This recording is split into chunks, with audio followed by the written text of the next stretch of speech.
दोस्तों नमस्कार। मैं आपका दोस्त योगी बोल रहा हूँ और आप मेरा चैनल देख रहे हैं योगी वाणी। 4 जनवरी को महान संगीतकार पंचम दा की पुण्यतिथि पड़ती थी। 11 साल हो गए उनको यहाँ से गए। कल हमने बात की थी उनकी, आज बात को सिलसिला आगे बढ़ाते हैं।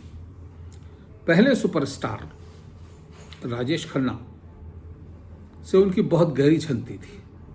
राजेश खन्ना ने जब अपने स्टारडम के आखिरी दौर में फिल्म बनाई अलग अलग, तो उसका संगीत भी पंचम दा ने दिया था। उस जमाने में फिल्म बहुत अच्छी नहीं चली थी, लेकिन उसके गाने आज तक गुनगुनाए जाते हैं। दिल में आग लगाए सावन का महीना, नहीं जीना, और बहुत अजीज मित्र थे। जब निर्माता निर्देशक जे ओम प्रकाश ने निर्माता के रूप में और निर्माता निर्देशक के रूप में फिल्म बनाई थी आपकी कसम, और मेरे हिसाब से जे ओम प्रकाश की फिल्में ज़्यादातर ए से शुरू होती थी, और ये इकलौती फिल्म थी जिसमें पंचम दा का संगीत था और बड़ा ज़बरदस्त संगीत था। इसके कुछ किस्से कहानियां हैं। फिल्म की शूटिंग हो रही थी। फिल्म की शूटिंग कश्मीर और गुलमर्ग में हुई थी, और कश्मीर के श्रीनगर में जो शंकराचार्य मंदिर है, वहाँ दर्शन करने जब गए थे, तब राजेश खन्ना ने पंचम दा से कहा कि एक गाना तो शिव शंकर पे होना ही चाहिए। उसी समय घंटी बजने के साथ ही इस गाने का आग्रह हुआ और रचना तैयार की गई, और गाना बना जय जय शिव शंकर कांटा लगे ना कंकर। और इस फिल्म के गाने की शूटिंग हुई गुलमर्ग में। गुलमर्ग में जब भी आप बस स्टैंड से उतरेंगे तो सामने आपको नीचे एक पूरा गोल्फ कोर्स मिलेगा, उसके बीच में खड़ा हुआ मंदिर मिलेगा जहां इस गाने की शूटिंग है, और गोल्फ कोर्स में पूरा गाना फिल्माया गया।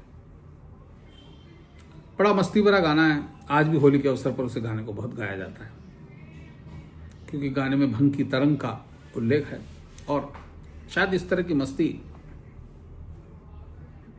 बड़ी मुश्किल से दिखी थी। इसी गाने की बात एक और है। राजेश खन्ना और पंचम दा यानी आर डी बर्मन जा रहे थे। उनके तो दादा खुद भी गाया करते थे, तो राजेश खन्ना ने आग्रह किया था कि नहीं, क्या एक बार मेरे लिए भी आवाज होनी चाहिए। पंचम दा का कोई मौका आने तो फिर करेंगे, और मौका आया। फिल्म में अपना देश जिसका नाम था, साउथ के निर्देशकों की फिल्म थी, और उसमें गाना राजेश खन्ना के लिए पंचम दा की आवाज में ही बना। दुनिया में लोगों को धोखा कभी नहीं जाता, आशा भाई ने साथ दिया है, और राजेश खन्ना जहाँ वेश बदल के जाते हैं और उस रूप में वो गाना, आप कभी कल्पना भी नहीं कर सकते कि राजेश खन्ना के गानों के लिए पंचम दा की आवाज का यूज होगा, लेकिन हुआ। इसी तरह राजेश खन्ना के बाद के दौर के सुपरस्टार रहे अमिताभ बच्चन के लिए भी पंचम दा ने आवाज दी है, और फिल्म थी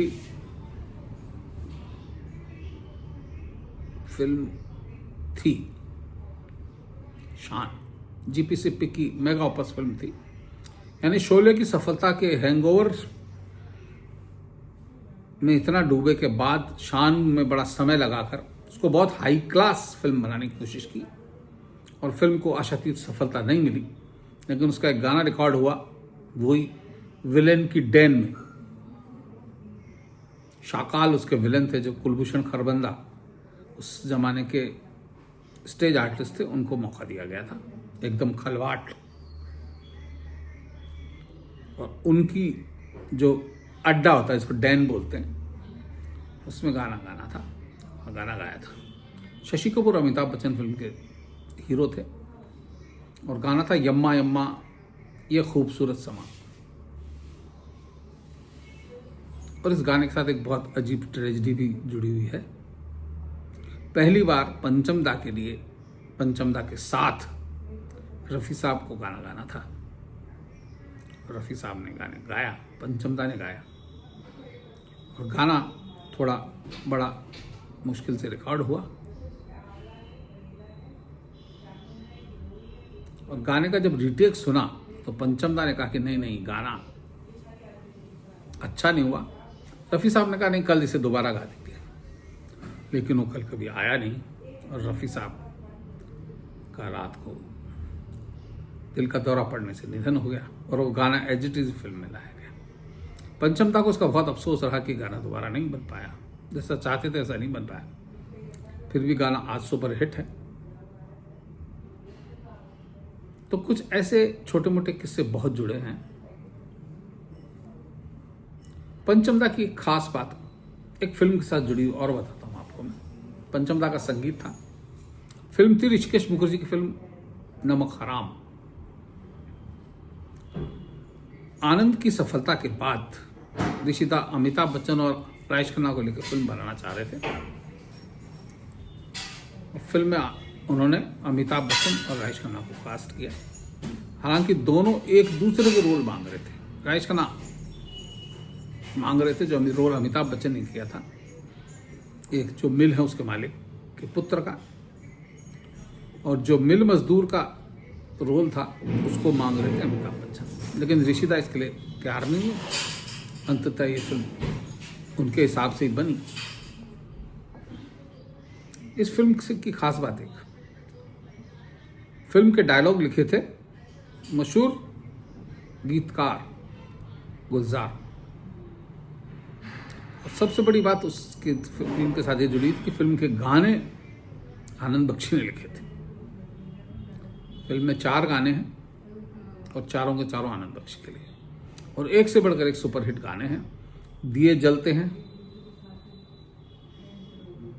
दिए जलते हैं, फूल खिलते हैं, बड़ी मुश्किल से मगर दुनिया में दोस्त मिलते हैं।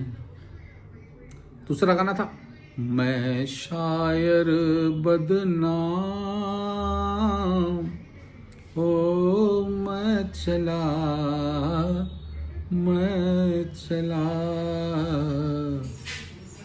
और एक गाना भांग के नशे में गाया हुआ, नदिया से दरिया, दरिया से सागर, सागर से गहरा जा। किशोरदा के गाए हुए गाने थे।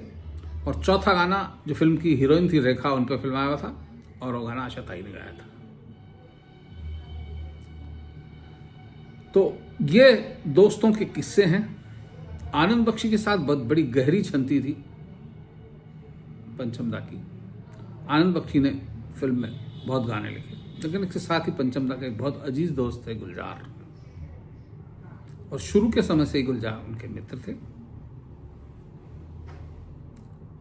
मुसाफिर हुई यारो पंचम दा का पहला गीत था जो उन्होंने गुलजार के लिए लिखा था।